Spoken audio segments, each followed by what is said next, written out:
Welcome student to the series of lecture on fixed income. And within this series of lecture on fixed income, we are currently in a sub-series of lecture on the valuation of fixed income. And this is the third session on the valuation of fixed income. Now, from here onwards, things will start moving in a very different dimension. Yes, the valuation of fixed income will still remain the core of the discussion, but from this point, the discussion will begin to branch out in multiple directions. We'll now start the discussion on the question such as what will happen if the coupon of the bond is more than the interest rate, or what is the relationship between the coupon and interest rate and the valuation of the bond or value of the bond. What is the relationship between the price and the interest rate?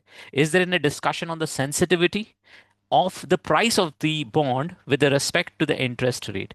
So we'll start, we may enter into the discussion of sensitivity, we may enter into the discussion of that what are the different findings of the bond, we may enter into the discussion of duration and convexity.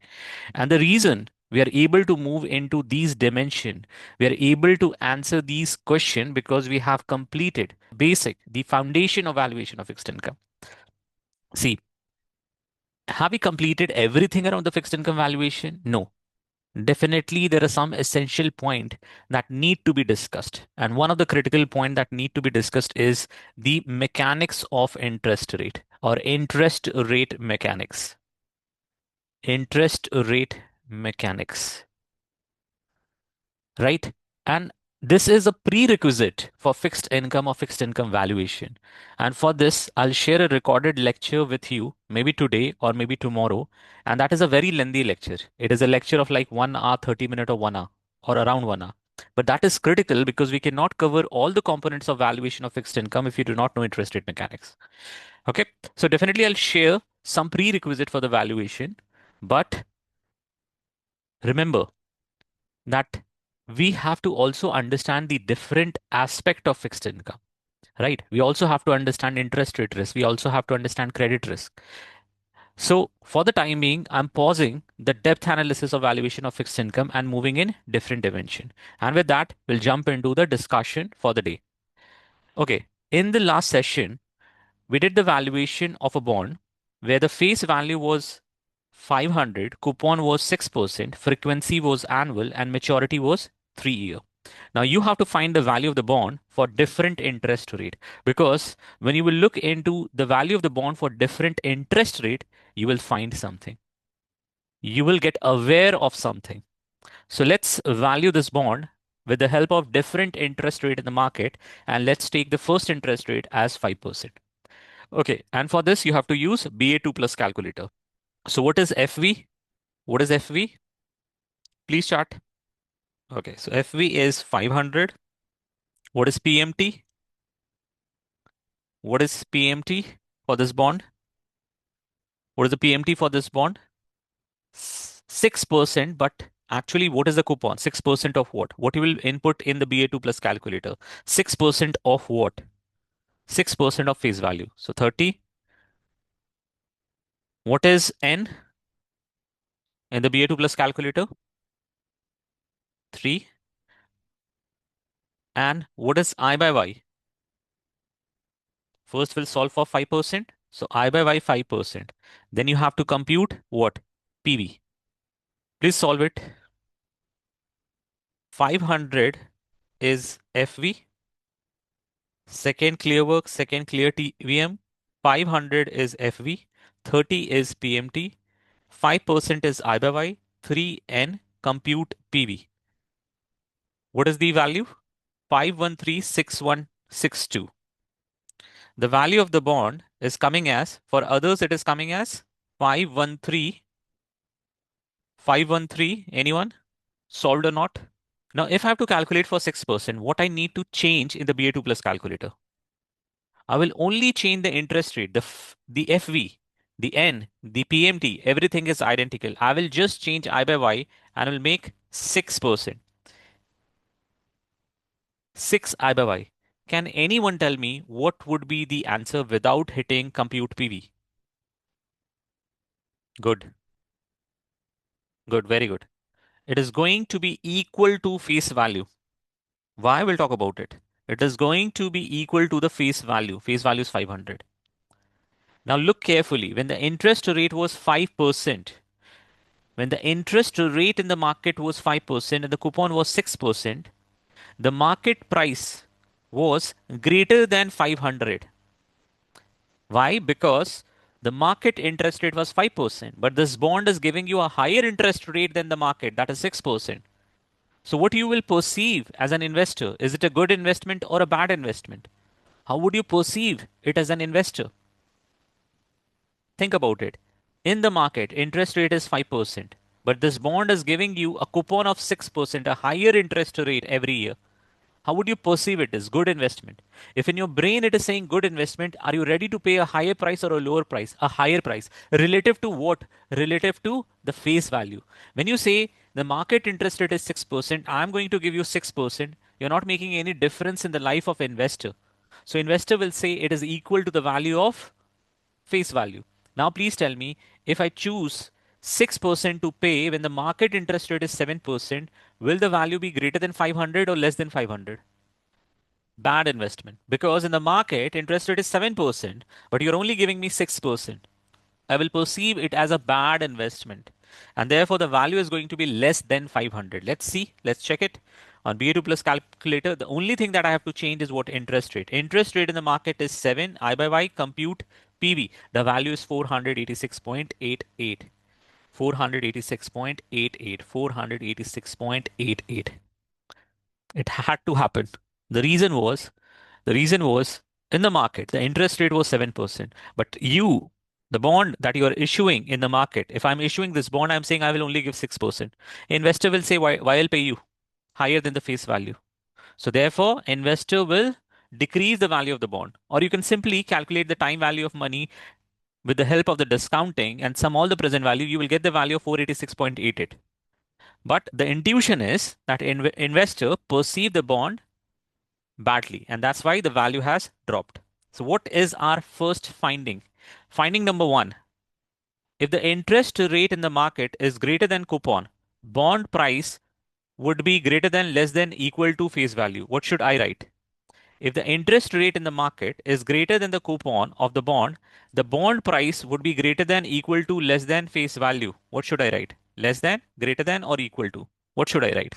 If interest rate in the market is greater than the coupon of the bond, interest rate in the market is 7%, the coupon that you're giving is 6%, will the investor perceive it as a good bond or a bad bond? Bad bond. If it is going to be a bad bond, the bond price is going to be less than the face value. If the interest rate and the coupon of the bond is identical, it won't make any difference, or will it make any difference? The bond price will be less than, equal to, or greater than the face value. Less than, greater than, or equal to. What should I write? What should I write? Good. You should write equal to. This is finding number two.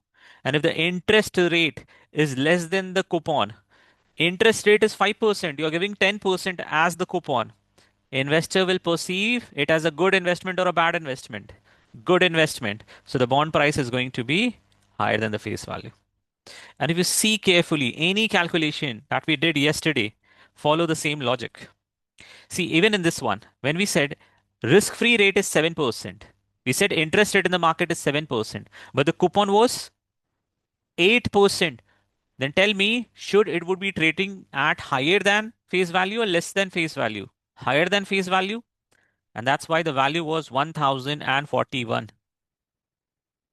In this example, the coupon was 6%. Interest rate in the market was 7%.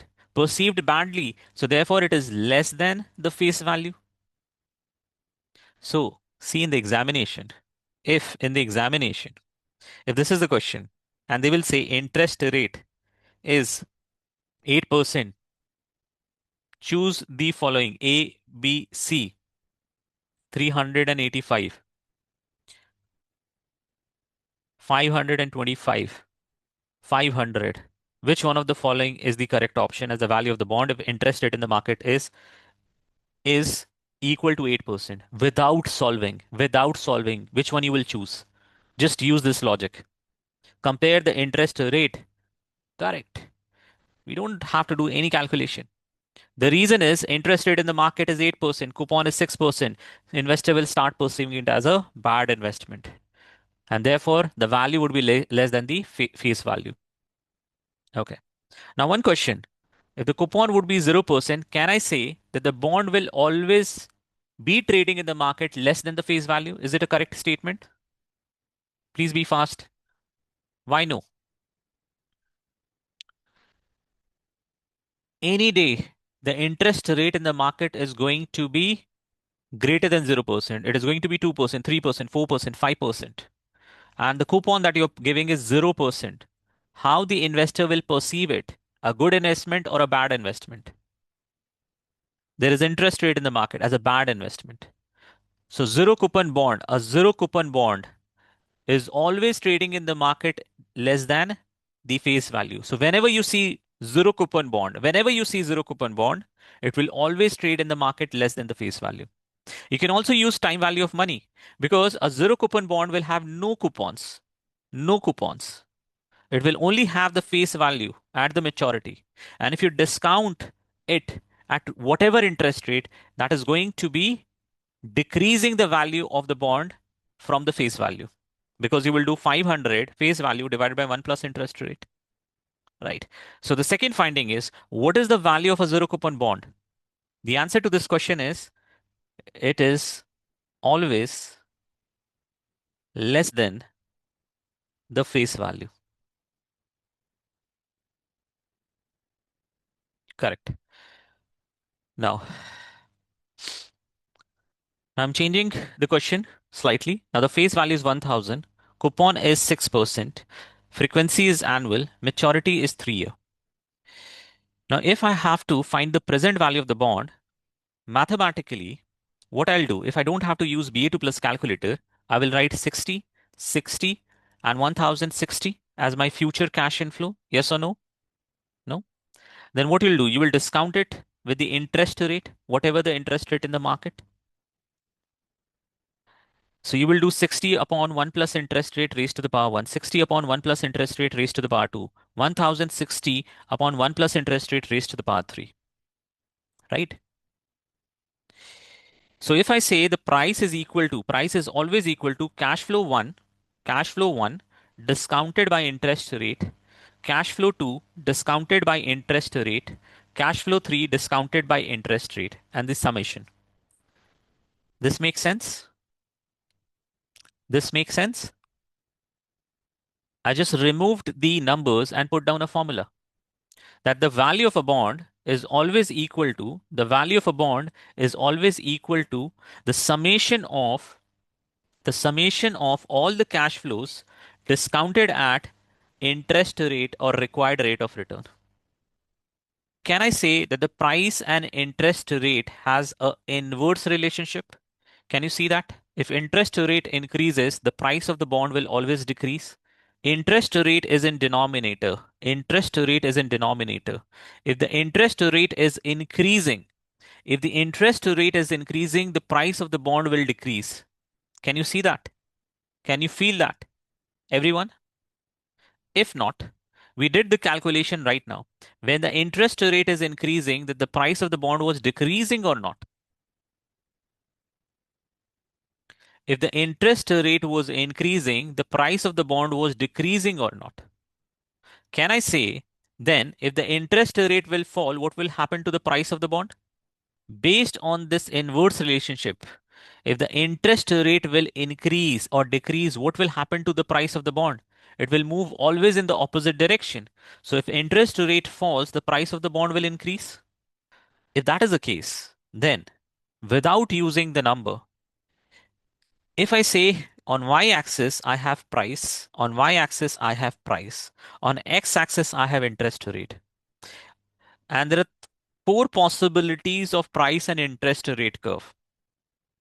There are four possibilities. Just go one by one. Don't answer if you know the answer. Can I say this is going to be the curve of price and interest rate? Ashleen, if interest rate will rise, price will rise. This is the curve. Is it a correct curve? What I'm trying to do, I'm trying to plot price with respect to interest rate. So if I try to plot price and interest rate, if interest rate will rise, the price will rise. That is happening. No. So this is incorrect curve. If interest rate will rise, the price of the bond is actually decreasing. Is it a correct curve? Okay. So we got the answer. It is the correct curve from Ashleen. Others, Anisha, Sahil. Okay. Sahil said yes. Anisha, yes. Then what about these three curves? Even here, when interest rate is rising, price is falling. Even here, interest rate is rising, price is falling. Okay. And that's why the things gets complicated in fixed income. Because now enters into difficult, complex discussion. See, think logically. It is saying cash flow. It is saying cash flow 1 plus interest rate raised to the power 1. And then it is also saying 1 plus interest rate raised to the power 2. And it is also saying 1 plus interest rate raised to the power 3. And it is a linear curve. Is it a possible inverse linear curve? What I'm asking, is it even possible that the bond price and interest rate will have a linear relationship? Linear relationship is only possible when in your equation there is only the power of 1. Can you see only power of 1? No. So definitely this is not going to be a linear curve. This is not going to be a linear curve. Yes, there is an inverse relationship. Yes, there is an inverse relationship, but it is not going to be linear. It is going to have a curve. Why it is going to have a curve? Why it is going to have a curve? Because we have price and interest rate has some power. So it is going to be a curve. Which curve? This one or this one? Why? Why C? Let's see. Why C? Let's solve this question and let's try to understand why C. And it is going to be difficult. It is not going to be super straightforward. So please put down face value 1000, coupon 6%, frequency annual and maturity 3 year, and I by Y 5%. Please everyone put down the value in BA2 plus calculator and give me this value. For 5%, what is the value? So 5%, the value is going to be, for 5%, the value is going to be 1027.2325. This is going to be 1000. This is going to be 973.75. Let's plot it. When the interest rate in the market was 6%, then the value was 1000. I'm trying to find out, is it going to be a curve? Which kind of a curve? A convex curve or a concave curve? If the interest rate falls to 5%, the value of the bond goes to 1027. 1027.2325. So the rise in the values of amount what? 27.2325 if the interest rate changes only by 1%. But if the interest rate changes in opposite direction by 1%, as in if it increases by 1%, what is the fall? What is the fall from 1000? Then the bond value fall from 1000 to 973. What is the difference? Exact difference is going to be 26.25, correct? 26.25. The fall is of only 26.25. The fall is of only 26.25. But the rise is a higher rise of 27.2325. See, listen very carefully. You purchase this bond, say at 6%.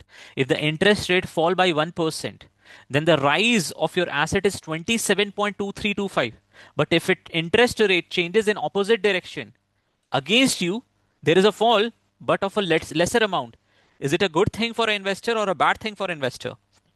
The value of asset is falling, but with a lesser amount. But when it is rising with a higher amount. Is it a good thing? Is it a good thing or a bad thing? Good thing. Awesome.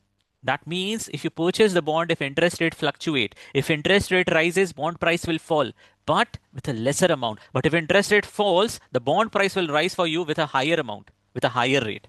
That's a good thing for investor. Okay. If you plot this, what do you feel? Is it going to be a convex curve or a concave curve? What you felt? Is it going to be, when you connect the dots, which I didn't, is it going to be a convex one or a concave one? Convex one. So this is going to be a convex graph. Now this is another finding. The finding is The price yield curve, this is a very important finding. Your book is filled with this finding.